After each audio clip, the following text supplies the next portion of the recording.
Selamat pagi Pak Guru, perkenalkan kami dari kelompok yang membahas tentang media massa. Sebelum memulai pembahasan, perkenalkan kami untuk memperkenalkan anggota kelompok. Yang pertama, Friska Aurea Cynthia, yang kedua Gisela Zelia, dan yang ketiga saya sendiri, Natalia Christine. Pengertian media massa. Media massa adalah alat-alat dalam komunikasi yang bisa menyebarkan pesan secara serempak cepat kepada audiens yang luas dan heterogen. Kelebihan media massa dibanding dengan jenis komunikasi lain adalah ia bisa mengatasi hambatan ruang dan waktu. Bahkan media massa mampu menyebarkan pesan hampir seketika pada waktu yang tak terbatas. Pengertian media massa menurut para ahli. Yang pertama ada menurut Canggara, media massa adalah alat yang digunakan dalam penyampaian pesan-pesan dari sumber kepada khalayak atau menerima dengan menggunakan alat-alat komunikasi mekanis seperti surat kabar, film, radio, dan TV. Yang kedua, menurut Rahmat, media massa adalah faktor lingkungan yang mengubah perilaku khayalak melalui proses pelaziman klasik, pelaziman operan atau proses imitasi atau belajar sosial. Dua fungsi dari media massa adalah media massa memenuhi kebutuhan akan fantasi dan informasi. Yang ketiga, menurut Muhyiddin, seperti slide yang pertama sudah saya jelaskan. Penjelasan selanjutnya saya serahkan kepada Gisela. Oke, selanjutnya adalah bentuk-bentuk media massa. Bentuk-bentuk media massa terdiri dari yang pertama adalah media massa cetak. Media massa cetak adalah media massa yang dicetak dan berbentuk lembaran kertas. Contohnya koran, majalah, buletin, buku, dan lain-lain. Yang kedua adalah media massa elektronik. Media massa elektronik adalah media massa yang isinya mengandung audio, visual, dan audiovisual dengan menggunakan teknologi elektro. Contohnya seperti radio, televisi, dan film. Dan yang ketiga adalah media massa online. Media massa online adalah media massa yang dapat kita akses secara online dengan internet, melalui website ataupun aplikasi dan lainnya.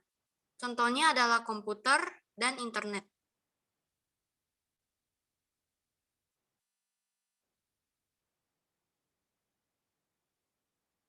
Selanjutnya adalah pengaruh positif dan negatif media massa bagi kehidupan manusia. Dari beberapa efek positif yang ditimbulkan oleh media massa, maka dapat disimpulkan fungsi dari media massa itu sendiri. Antara lain, yang pertama adalah media massa dapat menghibur, mendidik, kontrol sosial sebagai bahan informasi. Yang kedua adalah media massa bisa berguna bagi pendidikan dan pengembangan inteligensia. Yang ketiga adalah peran media mencirikan bahwa proses interaksi manusia merupakan hal terpenting dalam masyarakat untuk meningkatkan pengetahuan terhadap informasi yang berkembang. Dan yang keempat adalah media massa juga menyalurkan nilai-nilai budaya dari satu generasi ke generasi berikutnya. Di samping dari efek positif yang ditimbulkan media massa, terdapat pula efek negatif dari media massa. Antara lain, yang pertama adalah kehadiran media massa dapat membentuk tindakan seseorang keluar dari kebiasaannya. Yang kedua adalah media dapat mengancam nilai-nilai sosial yang ada dalam masyarakat.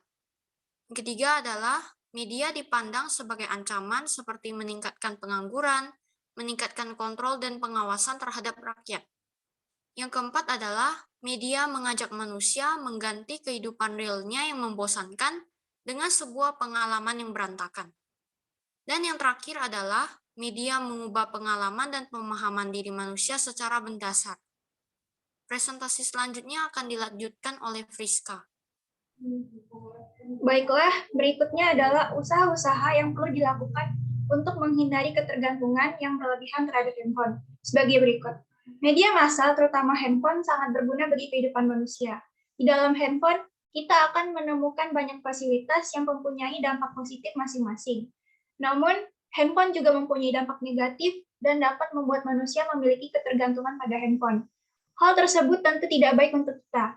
Jadi, kita harus melakukan usaha-usaha agar dapat menghindari ketergantungan terhadap handphone.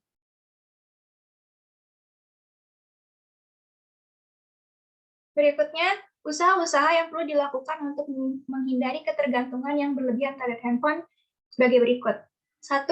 Mengatur waktu bermain handphone. 2. Memikirkan terlebih dahulu tujuan menggunakan handphone. 3. Membuat pengingat atau alarm saat bermain handphone. 4. Carilah dan lakukan kegiatan lain atau hobi untuk menggantikan handphone. 5. Mengetahui dampak-dampak buruk ketergantungan pada handphone. 6. Belajar mengendalikan diri agar tidak bergantung pada handphone, seperti berusaha tidak bermain handphone bila tidak diperlukan atau saat ada tugas yang harus dikerjakan. Sekian presentasi dari kami. Terima kasih.